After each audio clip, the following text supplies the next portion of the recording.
2021 সালে তড়িঘড়ি করে আফগানিস্তান ত্যাগের সময় বিপুল সংখ্যক সামরিক সরঞ্জাম এবং যুদ্ধাস্ত্র ব্যবহারের অনুপযোগী করে ফেলে যায় মার্কিন সৈন্যরা।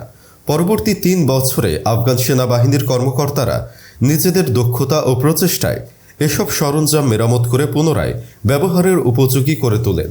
তবে এসব সামরিক সরঞ্জাম কার্যকর হওয়ার পরপরই এগুলো ফেরত দেওয়ার দাবি জানিয়েছেন আমেরিকার প্রেসিডেন্ট ডোনাল্ড ট্রাম্প।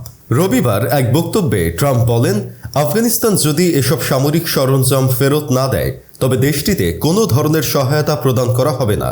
ট্রাম্পের এমন দাবির কঠোর সমালোচনা করেছেন আফগানিস্তানের ডেপুটি অর্থমন্ত্রী আব্দুল লতিফ নাজারি। তিনি বলেন, সকল ক্ষেত্রে আফগানিস্তানের একটি স্বাধীন ব্যবস্থাপনা রয়েছে, বিশেষ করে অর্থনৈতিক দিক থেকে। তাদের মনে রাখা উচিত, আফগানিস্তান কখনোই বৈদেশিক সাহায্যের উপর নির্ভরশীল নয়। এই ধরনের হুমকি আফগানিস্তানের উপর কোনো প্রভাব ফেলবে না।